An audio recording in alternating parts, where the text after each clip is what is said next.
नमस्कार, good evening everyone. I am Manish दुआ और आपका मेरे यूट्यूब चैनल इकोनॉमिक शास्त्र पर बहुत बहुत स्वागत है। अगर अभी तक आपने मेरे चैनल को सब्सक्राइब नहीं करा है तो सब्सक्राइब कर दीजिए। इकोनॉमिक्स और बिजनेस कमर्शियल नॉलेज से रिलेटेड मैं वीडियोस बना करके आपके लिए डालता रहता हूं, तो आप इन वीडियोस को एंजॉय करें और इकोनॉमिक्स में आप बहुत अच्छा करें, इसलिए ये चैनल बनाया गया है ना। तो चलिए शुरू करता हूं आज क्या वीडियो। आज की क्लास में मैं आपको ये बताऊंगा कि इलास्टिसिटी ऑफ डिमांड का कैलकुलेशन जब हम करते हैं तो कहां पर नेगेटिव साइन कंसिडर करना है और कहां पर नेगेटिव साइन को आपने इग्नोर करना है। ये हमेशा एक मिस्ट्री रहती है। स्टूडेंट हमेशा सोचता है कि यार नेगेटिव साइन का क्या करना है, तो आज वो मिस्ट्री खत्म। ठीक है, तो चलिए शुरू करते हैं। शुरू करने से पहले एक छोटा सा आपको इंपॉर्टेंट इंफॉर्मेशन प्रदान कर दें। 2 मई संडे को 12 बजे कॉम्बैट। अगर आपने एनरोल नहीं करा है तो अनअकैडमी का लर्निंग ऐप डाउनलोड कर लीजिए और वहां पर टेस्ट आइकन में जाकर के क्लिक करिए, कॉम्बैट खुलेगा, एनरोल करना है फ्री ऑफ कॉस्ट। ये फ्री स्कॉलरशिप टेस्ट है और अभी अभी तक अगर आप सोचते ही रह गए तो फिर रेलगाड़ी आगे निकल जाएगी। तो ध्यान रखिए, आपने अभी एक्ट करना है। फटाफट अनअकैडमी के लर्निंग ऐप पे जा करके टेस्ट आइकन को दबाना है और कॉम्बैट के लिए एनरोल करना है। तो ठीक है ना। और अगर आप अच्छा करते हैं, मुझे विश्वास है आप करेंगे भी, तो आपको फर्स्ट सेकेंड और थर्ड रैंक लाने पर अनअकैडमी का 1 साल का सब्सक्रिप्शन फ्री मिलता है।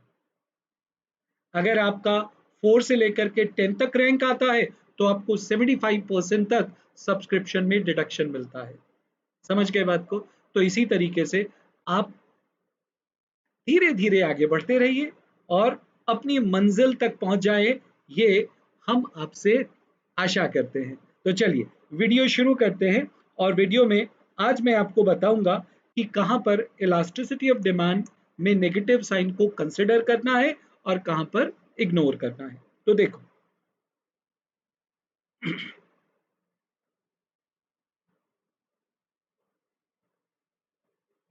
Elasticity of demand.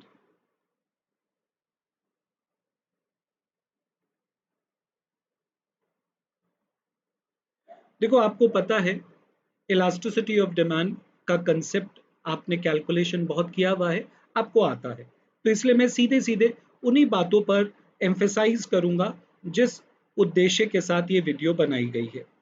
Elasticity of demand निकालते हैं तो मान लीजिए आपको प्राइस इलास्टिसिटी निकालना है। प्राइस इलास्टिसिटी निकालना है तो मैं एक क्वेश्चन लेकर के आपको समझाता हूं। Rajiv purchased 20 units when the price was rupees 40 and fall in the price to rupees 20 resulted in increase in demand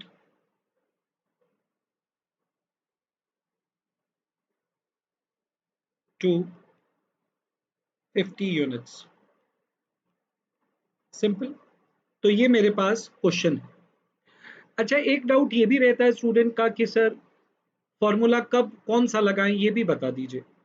अगर फॉर्मूले के बारे में कुछ ना लिखा हो कि कौन सा मेथडोलॉजी लगाना है तो आप हमेशा आर्क मेथड लगाएं। तो आर्क मेथड का formula change in demand upon change in price into P1 plus P2 upon Q1 plus Q2। Simple. अब प्राइस का क्या हुआ, पहले प्राइस था 40 रुपीज, अब हो गया 20 रुपीज, तो प्राइस गिर गया है, 20 से गिर गया है, तो प्राइस गिरा है ना। तो प्राइस गिरा है तो प्राइस के आगे नेगेटिव साइन लगा दीजिए। ओरिजिनल प्राइस था 40 और न्यू प्राइस है 20, तो 40 और 20 ये हो गया 60। ठीक, पहले डिमांड थी 20 यूनिट्स की और अब डिमांड होकर बढ़कर हो गई 50 यूनिट्स की। तो चेंज इन डिमांड कितना है? 30 यूनिट्स का, और 50 और 20 ये हो गया 70। ठीक है, तो आपने इसको अब कैलकुलेट करना है, तो ये हो गया 3 और ये कैंसिल हो गया 0 से 0, तो हो गया 3 3 जा 9 अपॉन में 7, नेगेटिव साइन है।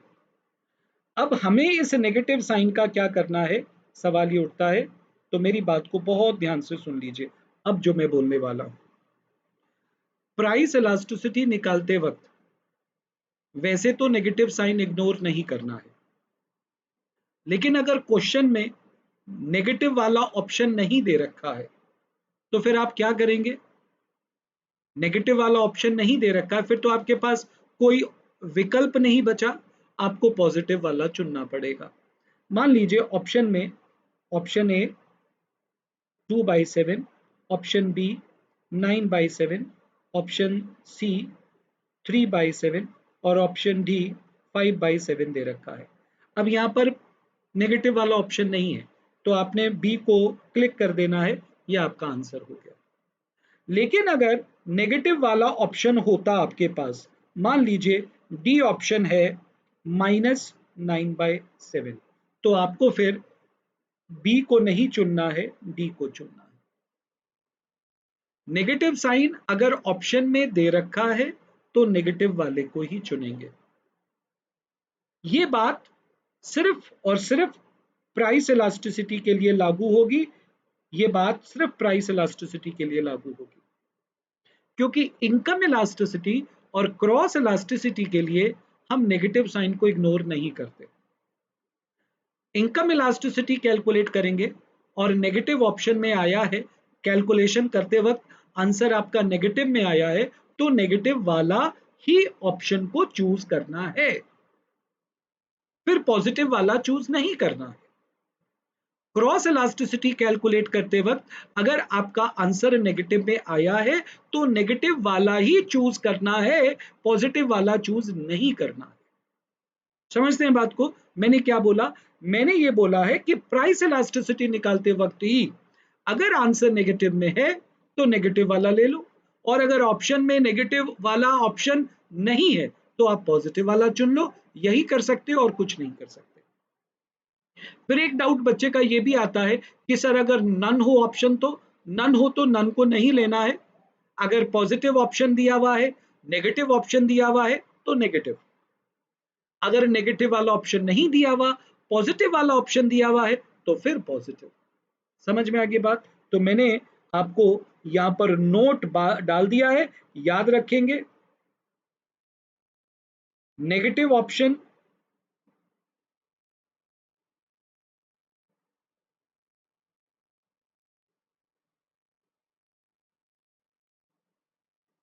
Choose negative option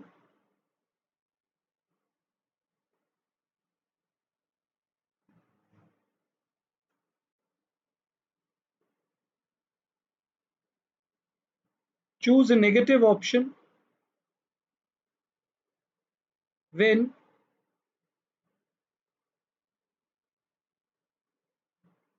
negative option is given,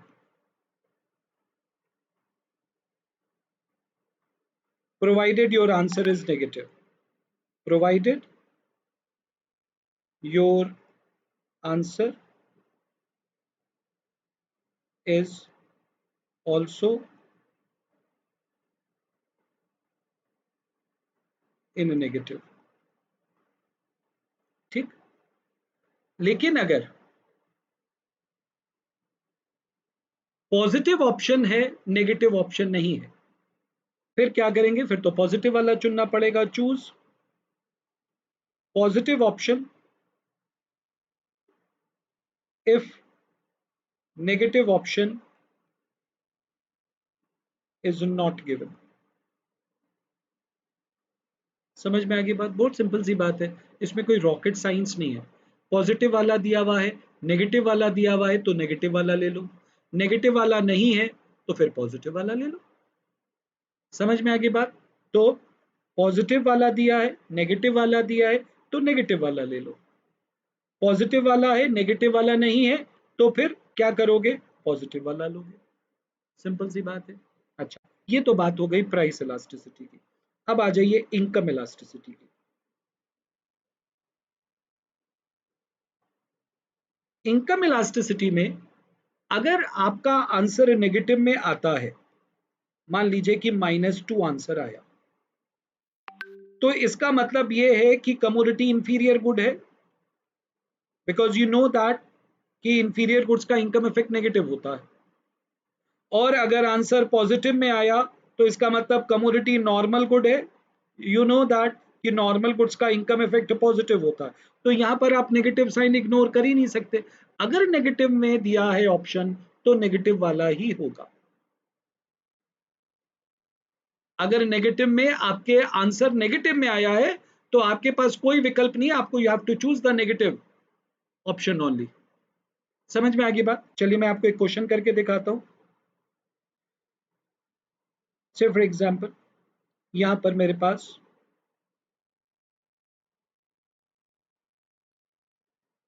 income है और यहां पर मेरे पास डिमांड है और ये कॉम्बिनेशन है ए, बी और सी। इनकम है 1000, डिमांड है 180, इनकम बढ़कर हो गई 1200, डिमांड बढ़कर के हो गई से फॉर एग्जांपल आपकी 220, फिर इनकम बढ़कर के हो गई 2000, अब डिमांड जो है हो गई 200। अब मेरे पास 3 क्वेश्चन बनते हैं यहाँ पर, मैं आपको करके दिखा देता हूँ। यहाँ पर भी फॉर्मूले के बारे में कुछ नहीं बोला गया है, so I am going to use the arc method only. Income elasticity निकाल रहा हूँ ए टू बी। तो जब मैं ए से बी पर आया, इनकम में कितने का चेंज आया? 200 का। और 1000 और 1200 ये हो गया 2200। ठीक।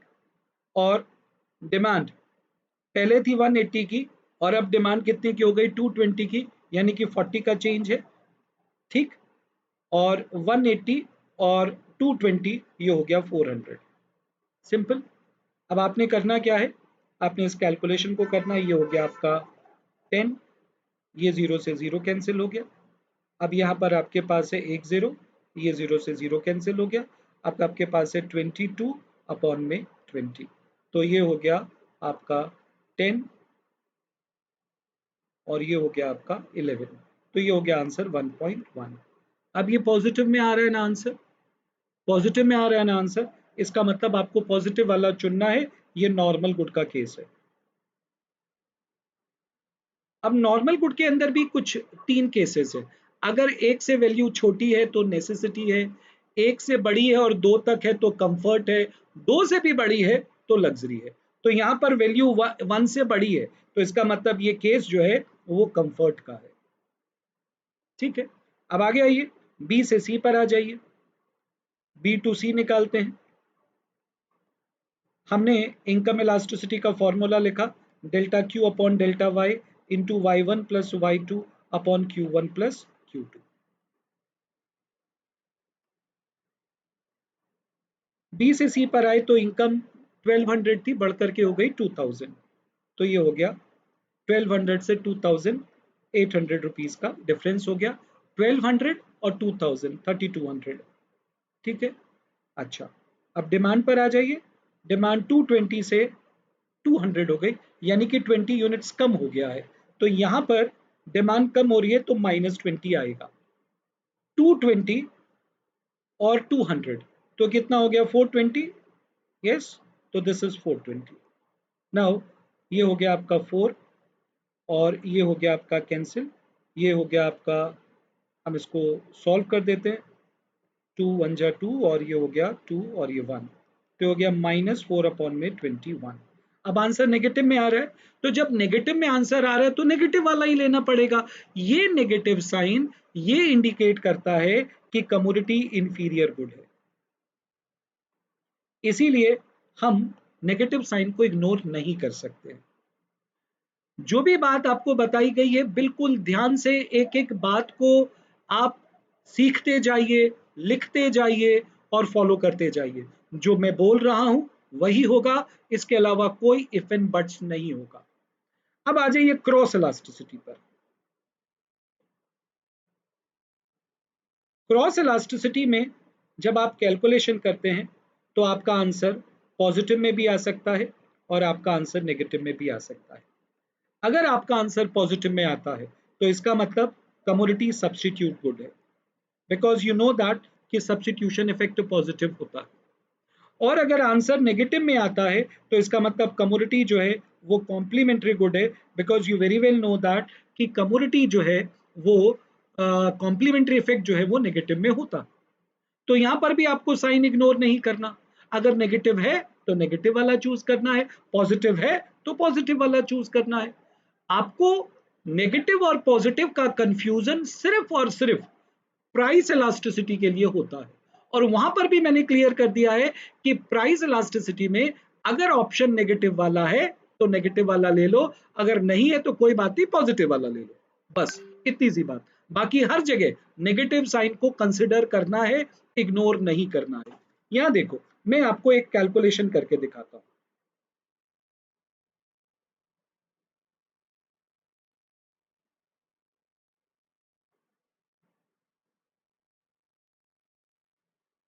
ये है बिफोर और ये है आफ्टर।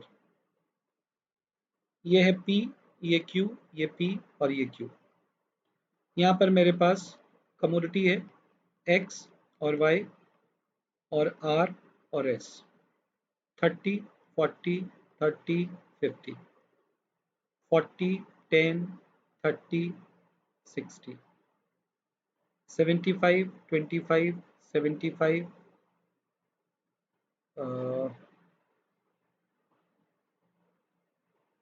say for example 30, 100, 20 और 80 और 50। ठीक, अब देखिए मेरे पास दो क्वेश्चन है यहाँ पर। मैं आपको एक एक करके दिखाता हूं। सबसे पहले मेरे पास एक्स और वाई है, cross elasticity between X and Y. तो ये मेरे पास एक्स और वाई की क्रॉस इलास्टिसिटी बता रहा हूं। तो लिखेंगे फॉर्मूला क्रॉस इलास्टिसिटी का, change in demand of X upon change in price of Y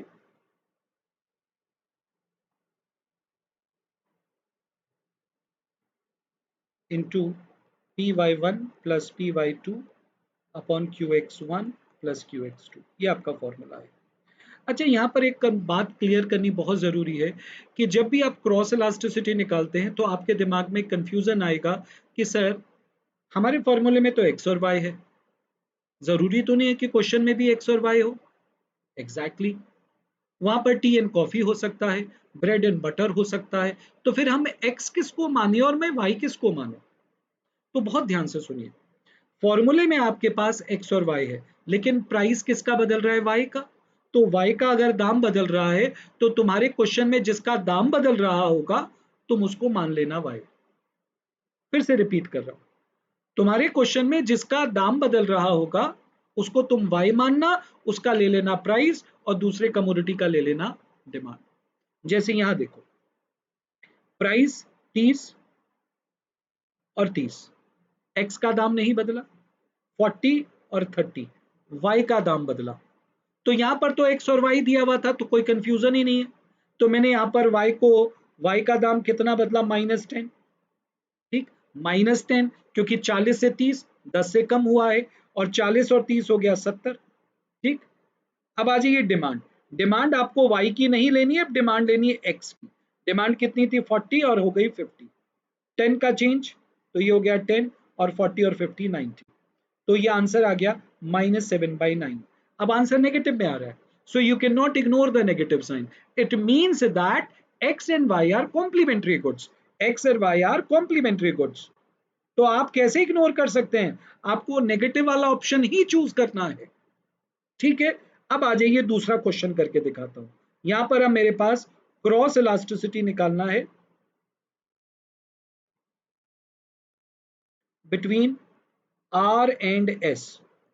formula वही लिखेंगे जैसे आपने पहले लिखा था, change in demand of X upon change in price of Y into P Y one plus P Y two upon Q X one plus Q X to.